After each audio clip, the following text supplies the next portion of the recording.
자, 오늘 증거할 하나님의 말씀의 제목은 금송아지 사건.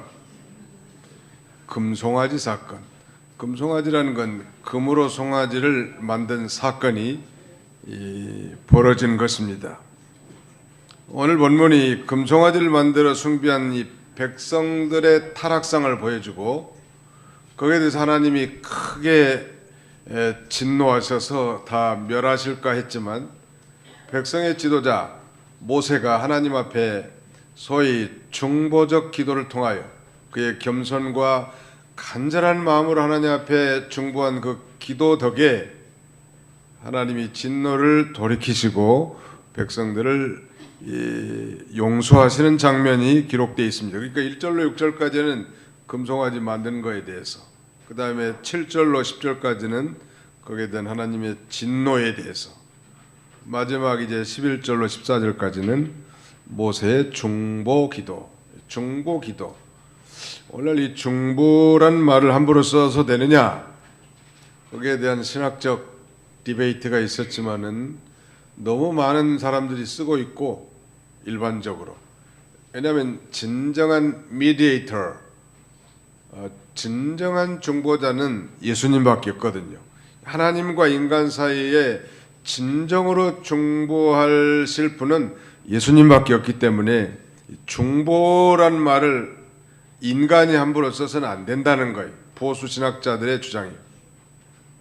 그런데 대부분의 교회들이 뭐 중보 기도 사역, 중보 기도 모임 이런 걸 뭐 보편적으로 쓰고 있기 때문에 우리가 너무 그 문자 글자에 매몰돼 가지고 정죄하고 판단하는 건 좋지 않은 것 같아요. 아무튼 우리로 말하면 쉽게 해석하자면 남을 위한 기도, 이게 이제 중보 기도거든요. 남을 위한 기도, 자기 기도가 아니라 남을 위한 기도. 우리는 이 많은 제사장들로서 축복권이 있는데 다른 사람을 위해서 기도해 주는 일, 이게 아주 중요한 거예요.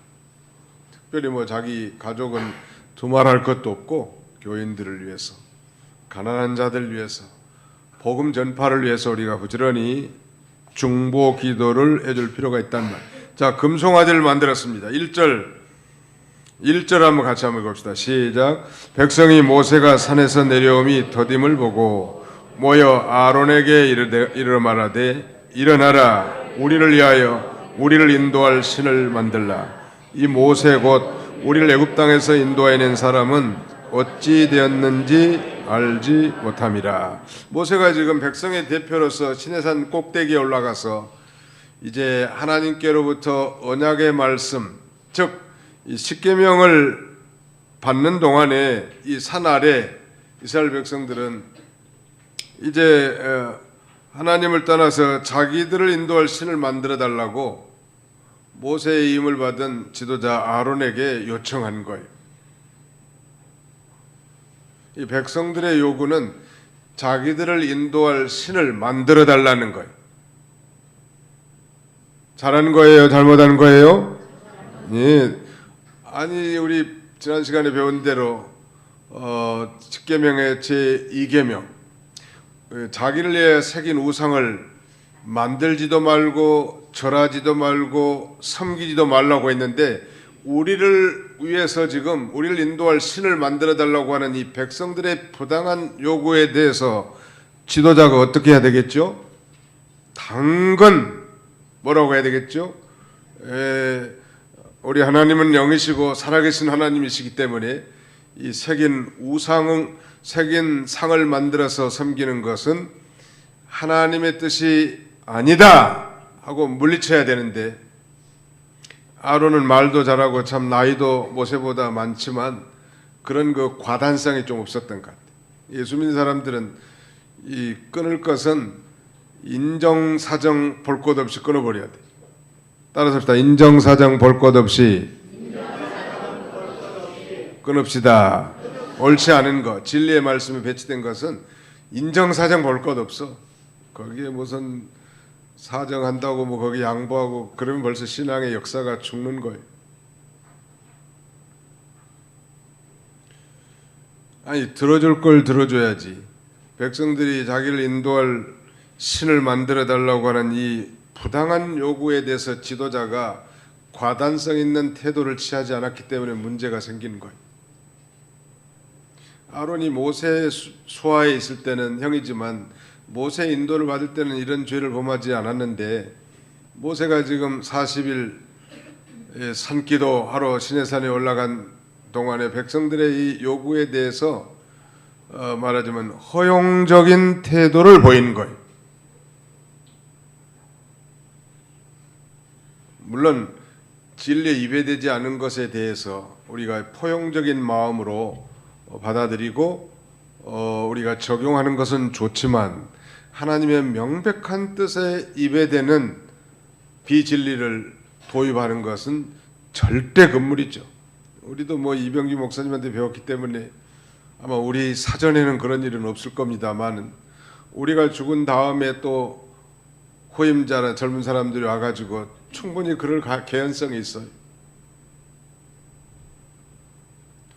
단칼에 거절해야 되겠는데 뭐라고 말하는가 보십시오. 이 사람들의 이 신앙을 보면 32장 1절 하반절에는 이렇게 말합니다. 이 모세 곧 우리를 애굽 땅에서 인도해낸 사람은 어찌 됐니 알지 못함이라. 여기 우리를 애굽 땅에서 인도해낸 사람이라고 했습니다. 지금 이스라엘 백성들 애굽 땅에서 인도하는 분은 모세요, 하나님이에요? 하나님인데 바로 이들의 신앙의 수준을 어느 정도 짐작할 수 있겠죠. 믿음이 연약한 사람들, 그러니까 사람을 보는 거예요. 사람. 그 배후에 역사하시는 하나님을 보지 못하고 사람을 보는 거예요. 그런 신앙은 언제든지 탈선될 가능성이 아주 많죠. 교회에 오셔도 사람 너무 의식하지 마세요. 자기 할 일 최선을 다하면 되는 거지. 하나님 앞에서 의식할 분은 오직 하나님밖에 없어. 목사님부터 모든 평신도에게까지 하나님 한 분 의식하면서 나가는 거지. 사람 지나치게 사람을 의식하는 사람들이 있어요. 그럴 필요 없는 거예요. 우리를 구원하시고 우리 인도하실 분은 하나님이시라는 말. 그래서 이들의 요구는 한마디로 말하면 육신의 눈으로 보이는 하나님을 섬기고 싶다는 거예요. 그래서 벌써 하나님은 아시고 십계명의 제 2계명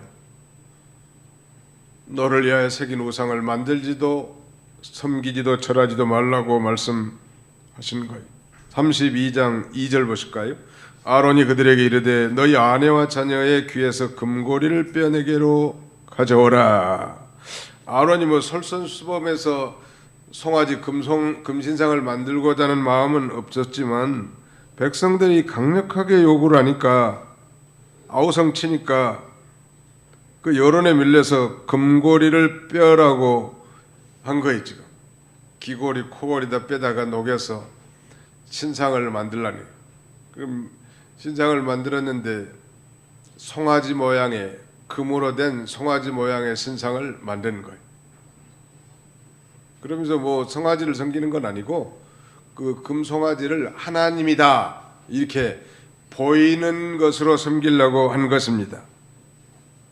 백성을 인도할 입장에 섰는 자가 백성이 옳지 않는 이 요구를 적극적으로 제지하지 못하고 그 요구를 따라간다고 한다면 결국 불의한 일을 따라갈 수밖에 없겠죠. 그래서 지도자가 아주 중요한 거예요. 특별히 영적 세계에서 한 사람이라도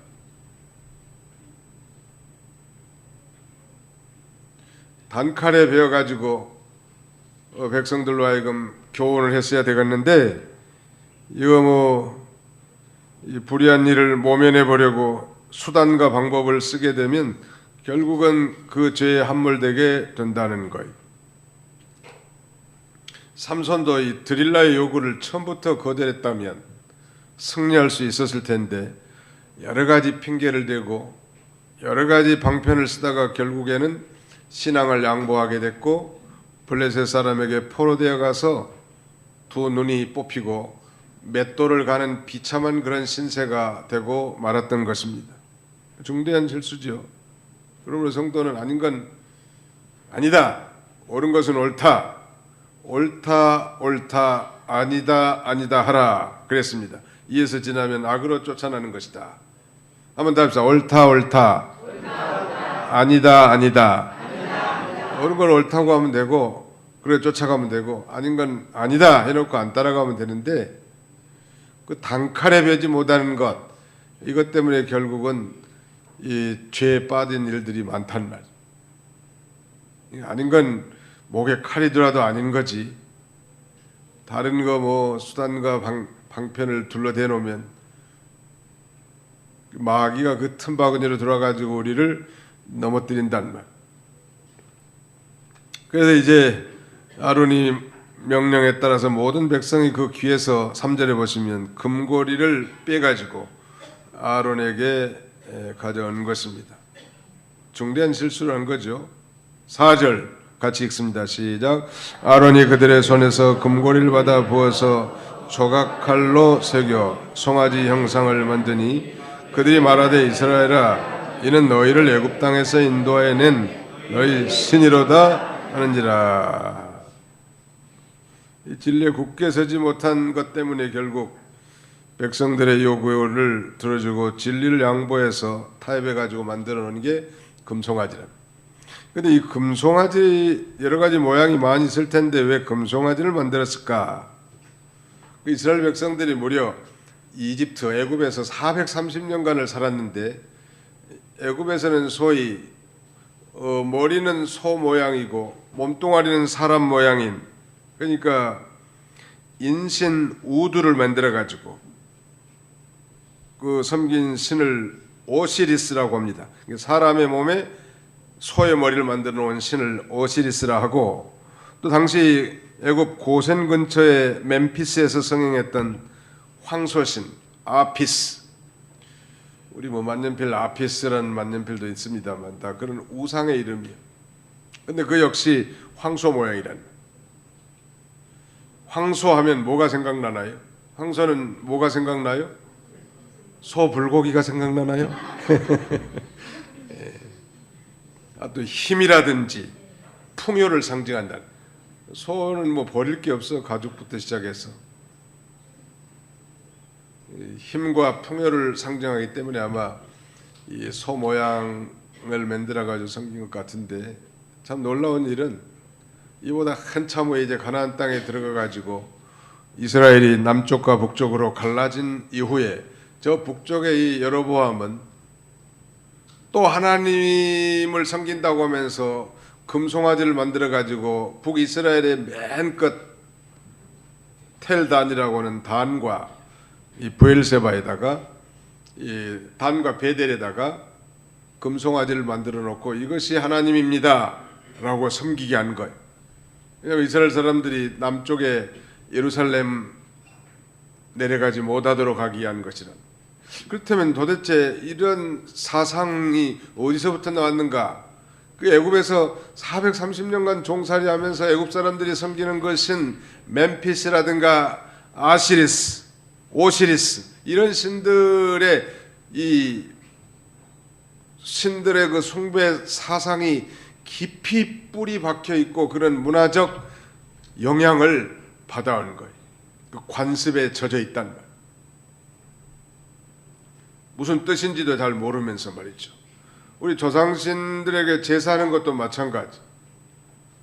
자기들은 잘 모르면서 조상 할아버지부터 시작해서 아버지 청성껏 차려가지고 제사 지내니까 아들 녀석도 그것이 지당한 줄 알고 뭣도 잘 모르면서 또 지극정성으로 그런 걸 배운단 말이에요. 이 사람이 그 분위기에 다 자기가 알게 모르게 영향을 받는 게 사실은 좋은 분위기 속에 산다는 게 참 좋은 일이죠. 기독교 분위기 하에서 자라난 사람, 그런 영향을 받을 수 있죠. 좋은 영향을 많이 받을 수 있단 말. 애굽에서 430년이면 뭐 거의 뭐 관습적으로나 습관적으로 거의 몸에 배다시피 했기 때문에 자기들이 생각하는 하나님은 아마 이 황소 모양일 것이다. 그래서 이 금송아지를 만들어 놓고 그것을 섬기려고 한 것입니다. 이렇게 금송아지를 만들어 하나님이라고 섬긴 것은 여러 가지 우리가 생각할 수 있겠는데, 거기 보십시오. 이스라엘아, 이는 너희를 애굽 땅에서 인도해낸 너희 신이로다. 4절 하반절에 아론이 그렇게 말하는 거예요. 지금 금송아지 보고 이스라엘아 이는 너희를 애굽 땅에서 인도해낸 너희 신이로다. 그들이 애굽 땅에서 원래 인도할 신을 만들어 달라고 하니까 그렇게 한 건데, 이것은 하나님께 대한 참된 지식의 결핍이라고 할 수 있겠죠. 오늘 우리 신약시대 우리 모든 그리스도인들은 다 익히 아는 것처럼 하나님은 영이시니 예배하는 자가 신령과 즉 영과 진리로 예배할지니라.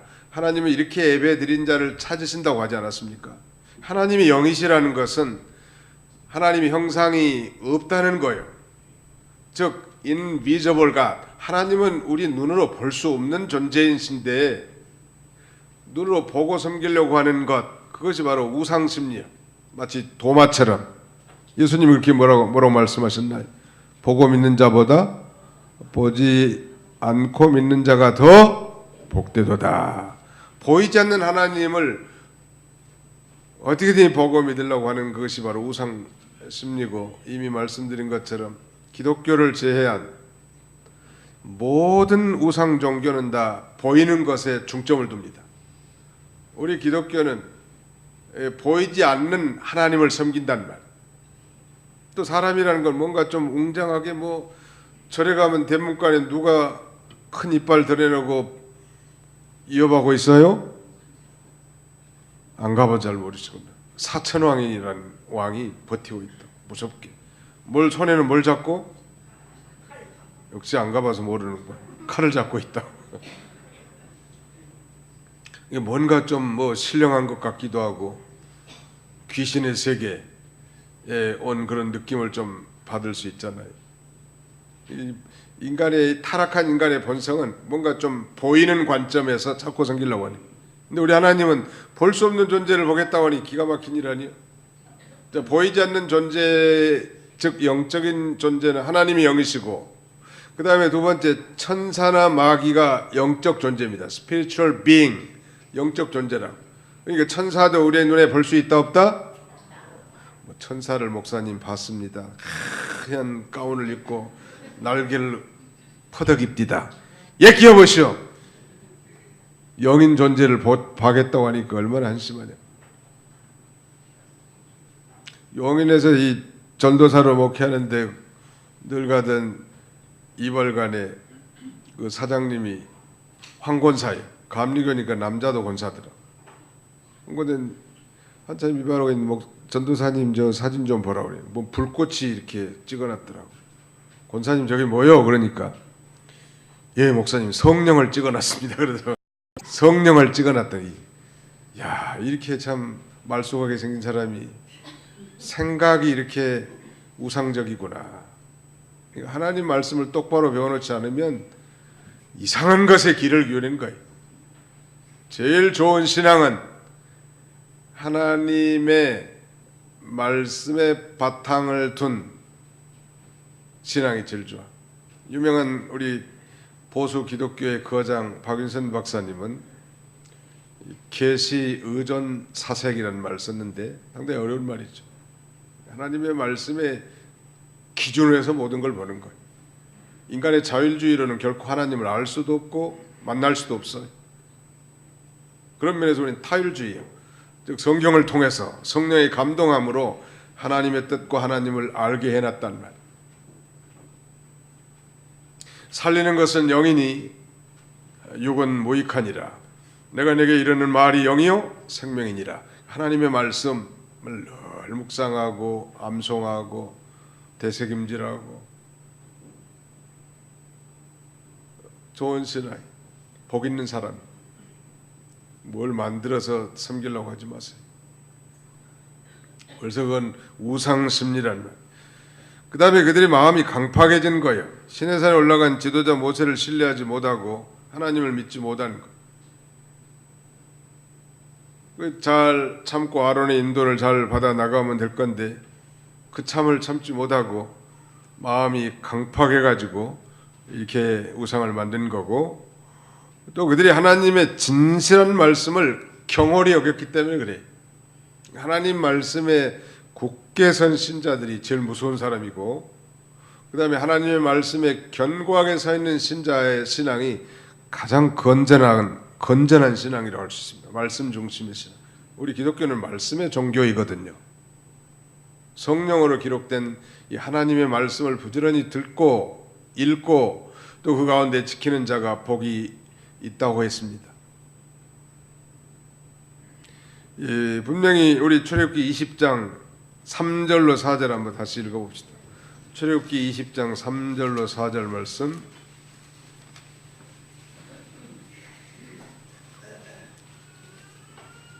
출애굽기 20장 3절로 4절 시작. 너는 나 외에는 다른 신들을 내게 두지 말라. 너를 위하여 새긴 우상을 만들지 말고 또 위로 하늘에 있는 것이나 아래로 땅에 있는 것이나 땅 아래 물속에 있는 것에 어떤 형상도 만들지 말며 어떤 형상도 만들지 말라는. 그리고 그들이 금송아지를 만들어서 하나님이라고 섬긴 것은 바로 애굽 사람의 이 제사 방식을 영향을 받고 모방했단 말. 역설적으로 그렇다면 우리 성도가 기억해야 할 것은 뭐겠습니까? 참된 지식 필요하겠죠. 그래서 우리가 하나님 말씀을 늘 배우는 거예요. 하나님은 영이시다. 이건 아주 중요한 거예요. 하나님은 영이시다는 거. 이런 확실한 지식이 있어야 되고, 영이신 하나님 앞에 우리가 영과 진리로 예배드리는 것은 너무너무 당연한 거죠. 또 그들이 마음이 강팍해서 우상을 만들었다고 했는데, 우리 하나님 말씀을 들을 때마다 강팍하지 말고 Do not harden your heart. 여러분들의 마음을 강팍하게 하지 말라. 하나님 말씀을 아주 어린아이같이 순수한 마음으로 받아서 그대로 믿고 그대로 순종할 때 열매가 맺혀진다는 거예요. 그 다음에 또 한 가지는 그들이 하나님의 진실한 말씀을 경홀히 여겼다고 했는데, 하나님의 말씀은 순결한 말씀이고, 시편 12편 6절에 보니까 흑도가니에 7번 단련한 은 같도다. 정미한 하나님의 말씀이에요. 아무튼 이 말씀만 사랑하면 여러분의 인생은 보장되는 거예요. 성경을 사랑하면 우리의 인생은 보장됩니다. 시작. 성경만 사랑하면 우리의 인생은 보장됩니다. 18세기 대영 제국은 전 세계를 호령하고 지배한, 해가 지지 않는 모든 대륙의 식민지를 가지고 있었던 나라예요. 섬나라이면서도 해상무역이 발달됐고, 지금의 인도나 그 다음에 오스트레일리아, 캐나다, 홍콩, 이 모든 땅, 뉴질랜드 다 영연방이었습니다. 영국의 식민지였단 말이에요. 이 영국 왕을, 이 영국 왕에게 여왕이 있죠. 영국 여왕의 주변에 왕들이 찾아가지고 귀국의 번영의 진정한 원인이 무엇입니까? 이렇게 묻는 질문에 대해서 그 여왕은 성경을 높이 들었다고 합니다. 이 안에 해답이 있습니다. 우리는 이 성경 말씀대로 산다. 지금은 영국이 유럽의 섬나라 한 변방 국가로 전락했지만, 그리고 축구만을 좋아하지만, 과거 영국은 전 세계를 지배한, 말하자면 패권 국가로서 오늘날 미국 이상이 했단 말.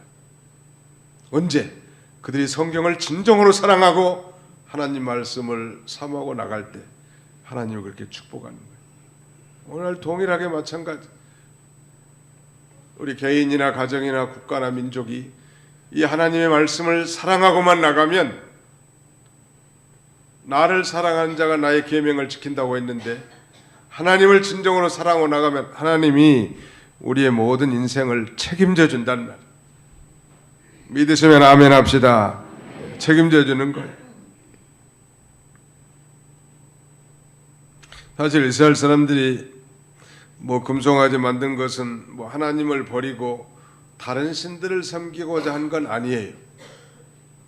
다만 보이는 신을 만들어서 그걸 하나님의 형상으로 만들어서 하나님을 믿고 섬기는 것이 좋을 줄 알고 그렇게 금송아지를 만들었단 말이에요. 오늘 천주교에 무슨 마리아상을 만들어 놓고 뭐 이렇게 뭐 고개도 이렇게 안 하더만 약간 이렇게 틀어가지고 가냘프게 기도하더만. 그거 다 웃기는 일이죠. 비성경적이란 얘기예요. 그 꼴이 보기 싫어서 동방정교에서는 이 형상을 안 만들어요. 러시안 오토독스 처치, 러시아 정교회나 기타 여러 동방의 정교를 믿는 그리스 정교회나 우크라이나 정교회나 우즈베키스탄 정교회나 그 동방 정교는 서방 정교인 캐톨릭과 다른 차이점이 서방 정교는 상을 만들어요. 마리아상 다 섬겨놨습니다. 동방 정교는 상을 안 만들어. 근데 그 사람들은 그러면 다 잘하는가? 그렇지도 않더라고. 가보니까 이 사람들은 형상은 안 세우는 대신에 성화를 또 걸어놔. 사도 요한님의 사진 그림 그려가지고 붙여놓고 성 베드로님의 사진 그려놓고 그것도 다 그 쓸데없는 거죠. 제일 좋은 신앙은 하나님의 말씀만 선포되고 그 말씀만 따라가는 신앙이 제일 좋은 신앙이라는. 하나님은 말씀으로 역사하지 않았습니까? 태초에 이 아무것도 없을 때 하나님은 말씀으로 천지를 창조하신 전능자시란. 이 보이는 인간의 심리가 바로 만지고 싶고, 어떤 분들이 뭐 기도하면 목사님 안수 기도해달라고, 그래서 뭐 아주 해달라고 하면 해드리죠, 당연히. 어떤 목사님한테 어떤 할머니가 와가지고 안수 기도해달라니, 그래도 안수 기도해달라고 손을 안 얹었대. 간절히 하나님 기도하고 있는데, 아니 그 양반이 목사님 손을 끌어다가 자기 오늘 손에다 올리더라고요. 그게 뭐냐, 뭔가 좀 그 신체적인 접촉이 있잖아요. 스킨십 하면 뭔가 좀 더 다정한 감이 없잖아 있는데, 그렇다고 뭐 안수 기도하는 게 다 잘못된 건 아니지만 하나님의 절대성을 믿으면 손을 얹든지 안 얹든지 뭐 상관이 없는 거지. 손을 꼭 얹는다고 능력이 많이 나타나고 손을 안 얹으면 능력이 안 나타나고 그런 건 아니죠. 근데 연약한 뭐 할머니들, 병자들, 저도 신방 가면 손을 대고 잡고 얹고 그렇게 기도해 드립니다. 그러니까 그런 것들은 다 초월할 수 있어야 된다는 거예요. 그 다음에 한번 거기 5절로 6절 한번 같이 한번 읽읍시다. 5절로 6절 시작. 아론이 보고 그 앞에 제단을 쌓고 이 아론이 공포하여 이르되 내일은 여호와의 절이니라 하니, 이튿날에 그들이 일찍 일어나 번제를 드리며 화목제를 드리고 앉아서 먹고 마시며 일어나서 뛰놀더라. 뛰놀더라 이 말은 성적인 유희를 의미한다고 하는데, 이 창세기 26장 8절에 이삭이 그 아내를 껴안았다는 말과 동일합니다. 그들이 성적으로 음탕한 죄 가운데 빠진 거예요. 이렇게 인간이 하나님을 떠나게 되면 쉽게 음란 방탕으로 기울어질 수밖에 없다는 것. 날마다 하나님의 말씀을 읽고 성령의 인도와 주장을 온전히 받아 나갈 때 우리가 죄도 이기고 형제도 진정으로 사랑하게 되고 능력 있는 그리스도인으로 사는 것이지, 뭐 주일날 한번 뭐 말씀 듣고 딱 덮어놓고 엿새 동안은 내 날이야, 그리고 내가 주인이고 내가 주장해 산다면 그 죄질 수밖에 없단 말이야. 그래서 하나님이 진노할 수밖에 없죠. 그래서 7절로 10절은 이제 하나님이 진노하십니다. 7절 여호와께서 모세에게 이르시되 너는 내려가라. 내가 애굽 땅에서 인도하여낸 내 백성이 부패하였도다. 그들이 내가 그들에게 명령한 길을 속히 떠나 자기를 위하여 송아지를 부어 만들고 그것을 예배하며 그것에게 제물을 드리며 말하기를 이스라엘아 이는 너희를 애굽 땅에서 인도하여낸 너희 신이라 했도다. 여호와께서 모세에게 이르시되 내가 이 백성을 보니 목이 뻣뻣한 백성이로다.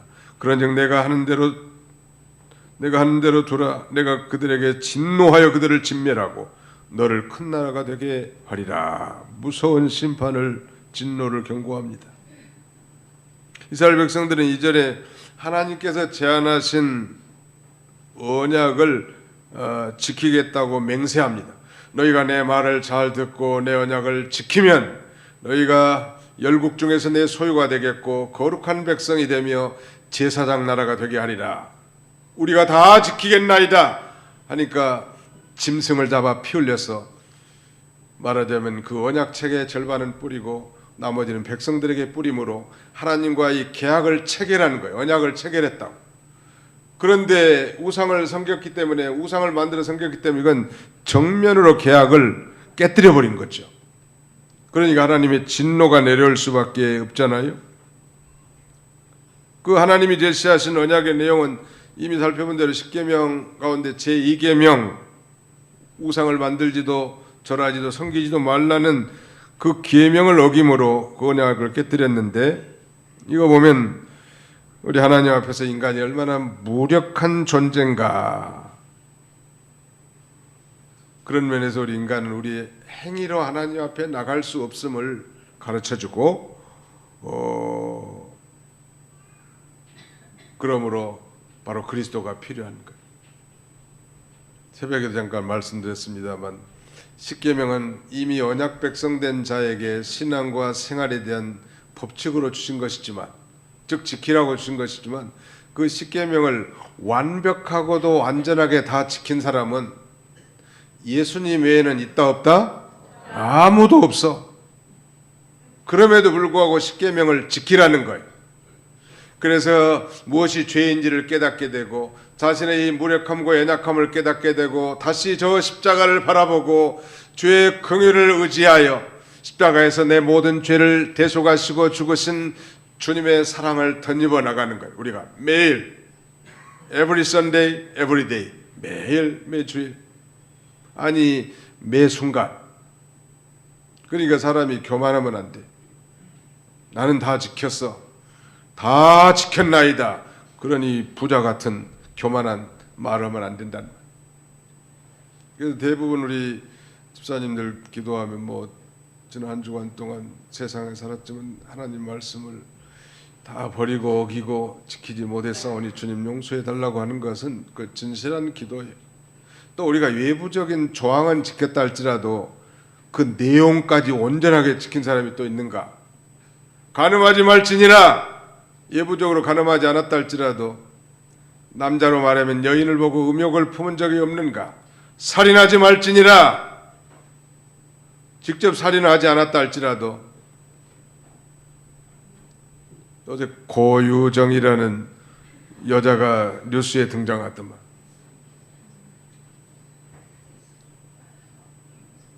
어디 그렇게 잔인할 수 있을까 하는 생각도 들지만, 정말 이 인간이란 게 그럴 수 있는 거예요. 그 사람만 그럴 수 있는 게 아니고 우리도 그럴 수 있는 거예요. 아멘? 아멘 안 하는 사람들은 수상한 사람들이요. 고유정만 그런 게 아니고 우리도 그럴 가능성이 아주 많은 존재예요. 아담이 후손으로 태어났기 때문에. 이거 어디다 돌 던지지 말고 우리 인간의 약함을 한 여인을 통해서 재발견하게 하는 거예요.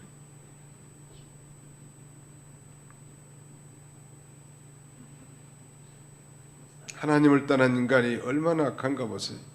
당장 아담의 두 아들 아벨과 가인이 자기 제사 안 받아줬다고 시기해가지고 동생을 들판에서 돌로 쳐 죽이는 거예요.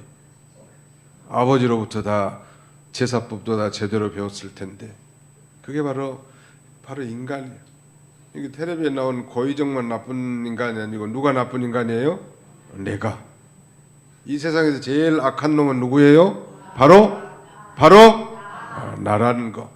이걸 인식한다면 우리가 다른 사람을 비난할 수 없겠죠. 인간이란 그런 존재구나. 주여 불쌍히 여겨 주옵소서 하고 우리는 저 십자가를 향해 나가는 거예요. 그 모든 죄악을 다 담당하시고 단번에 십자가에 죽으심으로 영원한 속죄를 이루신 그 속죄의 은총에 우리를 내맡기는 거죠. 십계명도 그런 역할을 해줘요. 죄를 깨닫게 해서. 그리스도께로 인도해 주는 그런 역할을 십계명이 해주고, 또 적극적으로는 십계명을 잘 준수함으로 그리스도를 닮아가고 하나님을 기쁘시게 할 뿐만 아니라 약속된 모든 축복을 다 누리게도 해놨죠.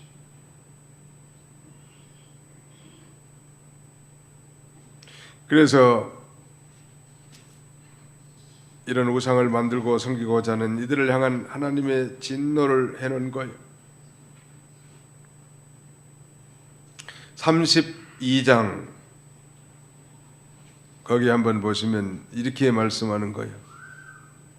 여호와께서 7절 여호와께서 모세에게 이르시되 너는 내려가라 내가 애굽 땅에서 인도하여낸 내 백성이 부패하였도다.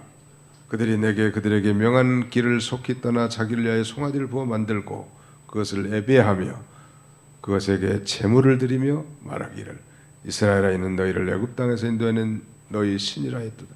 하나님께서 자기 백성 이스라엘 백성들 내 백성이라고 하지 않고 모세 백성 내 백성이라고 이렇게 말했는데, 거기에 대한 해석은 참 많습니다만 모세가 이제 하나님과 이스라엘 백성들의 그 중보자로서 이스라엘 백성을 대표하기 때문에 그렇게 표현한 것이고, 또 한편으로는 이런 범죄함으로 이제 하나님께서 이스라엘 백성과 같이 하지 않는다는 증거이기도 합니다.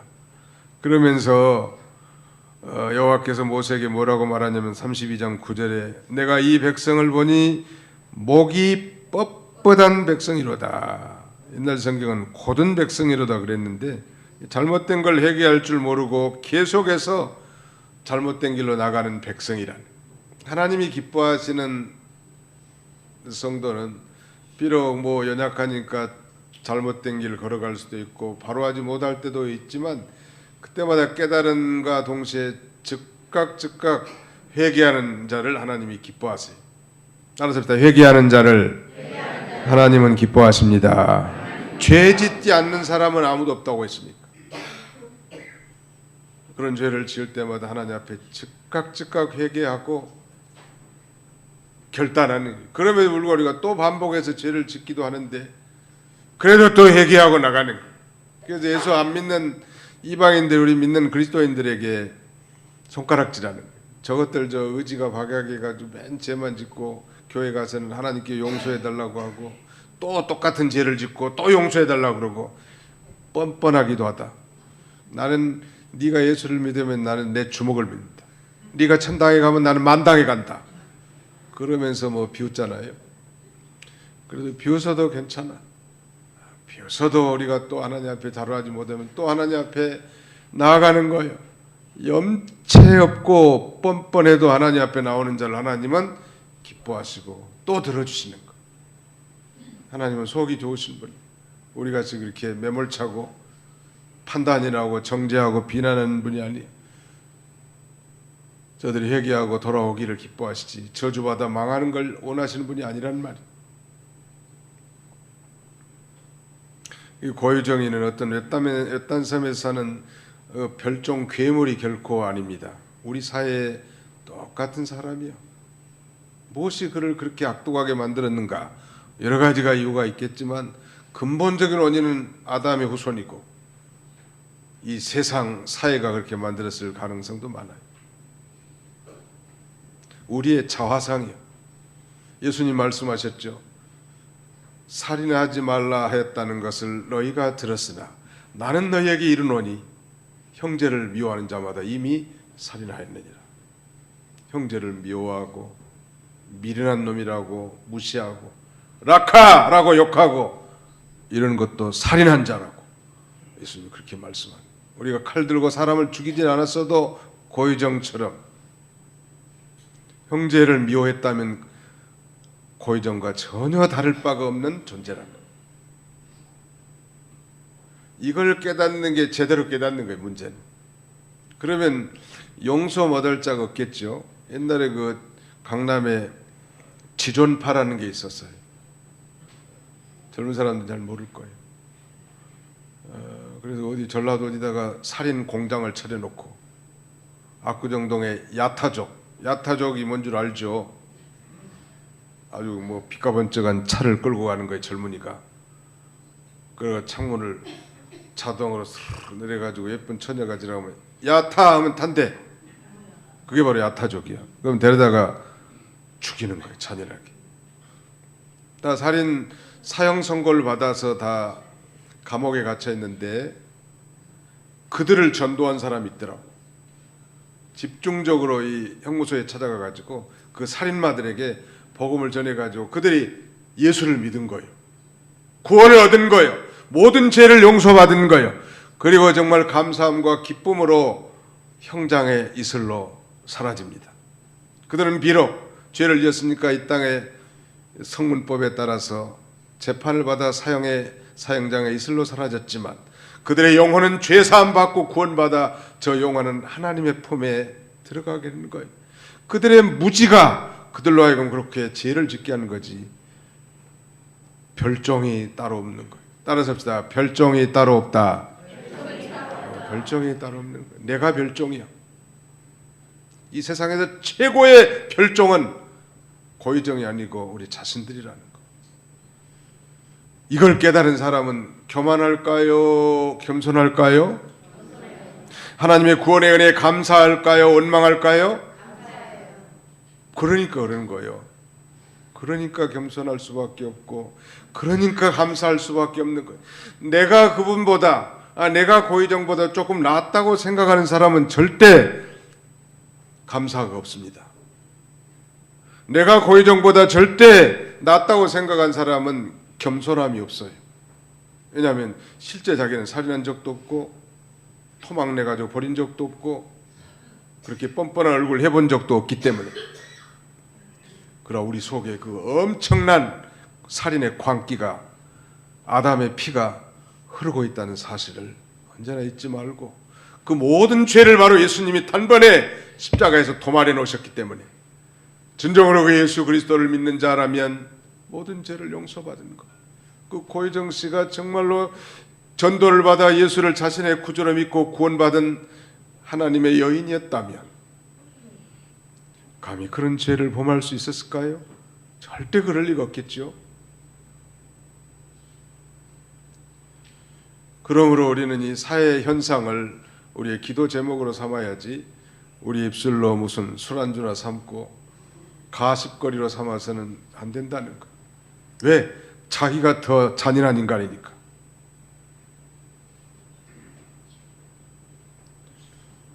그 모든 죄에서 용서받은 그 은혜에 날마다 감사하고 이제는 우리가 연약했을 때 우리가 잘 몰랐을 때 우리가 기도하지 않았을 때 지은 그 모든 죄를 통탄하게 여기면서 다시는 그런 죄를 범치 않도록 결단하면서 거룩한 삶을 사는 것이지 우리가 뭐 좀 낫다고 뭐 사람들 앞에 도토리 키재기하는 것은 또 다른 바리새인이고 또 다른 서기관이고 또 다른 율법사란 말이에요.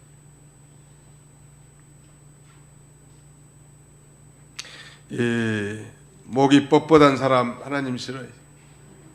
짐승 가운데 목이 뻣뻣한 사람, 목이 뻣뻣한 짐승이 무슨 짐승이죠?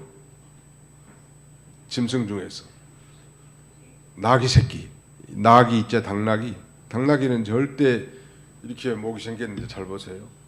목을 안 꺾어. 이거 같이 움직여. 성경에는 나귀의 목을 꺾을지니라 라고 그렇게 되어 있습니다. 그렇게 목이 곧으면 뭐 사람이 인사도 잘하고 좀 겸손하게 교회에서도 우리 학생들 보면 만날 때마다 인사해요. 이리 가도 인사하고 저리 가도 인사하고. 어떤 어른들은 고개 빳빳이 수직으로 해서 목이 곧아가지고 주여 저 목을 쳐주옵소서 그렇게 말하진 않지만 자꾸는 고개를 숙이는 거예요. 하고 인사 많이 하고 겸손하고 아니 뭐 하나님 앞에 정말 감사해야 할 그런 존재들 아니에요. 저는 개인적으로 목사지만 참 하나님 앞에 너무 부끄럽고 죄송해서 무슨 일을 하면 주여 유구무원입니다 이렇게 말합니다. 입은 있으나 할 말이 없습니다. 주님의 뜻대로 없소서. 항상 그런 건 아니에요. 기도 많이 하고 항상 성령 충만할 때는 뭐 내 의견이 뭐가 중요하겠습니까? 주님의 뜻대로 하옵소서.